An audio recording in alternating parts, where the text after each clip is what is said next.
What's up, everybody? This is John with Archer Film. All right, this might be a controversial take, but is Christopher Nolan the most overrated filmmaker? I think so. Let me preface this by saying that I respect his dedication to the film format, to his IMAX format, and his David Lean-esque canvas that he uses. But like a tiny Bergman film can shatter you emotionally, his large canvas is much more difficult to paint with actual human emotions. I maintain that Dark Knight is his masterwork. Memento is second, and maybe then the following. Once his gimmicks wear off, I find that there is little left to the narratives, including Tarantino's favorite of all of them, Dunkirk. The first half of Interstellar seems written by a child. The dialogue is so bad, and the whole drone sequence at the opening seems a pointless action scene. Although it has some great visuals and a couple decent emotional moments, the ending is very unsatisfying. He made us sit through all of that just to have him walk out of the hospital. In the almost great The Prestige, he nearly pulls off a great film magic trick, only to spell it out how he did the trick, as if we're too stupid to get it. That last shot is so overblown. Inception is overcomplicated and not really complex at all. The totem at the end gives you something to talk about without there being anything really to talk about. It's basically an action movie disguised as a His Batman Begins is shot well and it's serviceable, origin story. And Dark Knight Rises is a very sloppy mess. And I won't even mention the stupid Tenet that had maybe one decent scene at the end, which is hilarious when a character at some point says, "Don't try to understand the concept of the movie."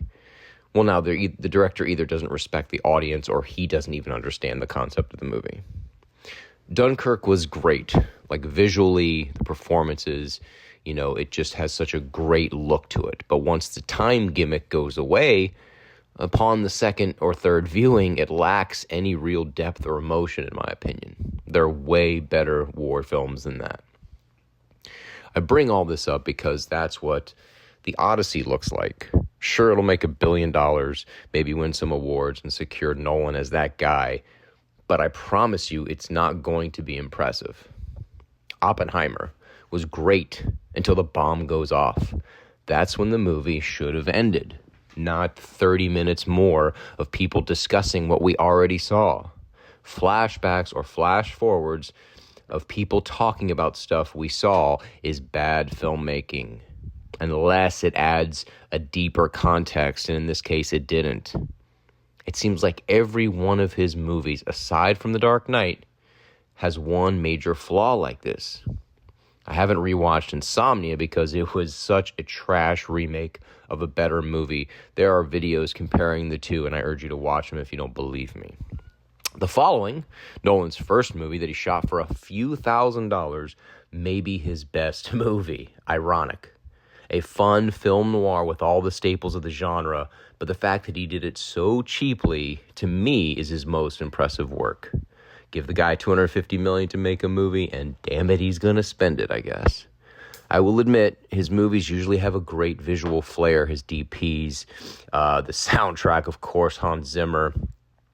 They look great, except for some of the moments in Batman Begins at the end, like the city stuff. But he kind of fixed that in the next one when he substituted Chicago for Gotham. So he has obviously the great composer Hans Zimmer making unbelievable music in all of his movies. He is the second GOAT of composers. Great cast, of course. He always has a fantastic cast. His DPs over the years are also some of the greatest to ever do it, including the great Wally Pfister. I always look forward to his movies because I like a filmmaker that paints with a big canvas like that. And there's always some interesting element to it. But then I'm always disappointed at the end.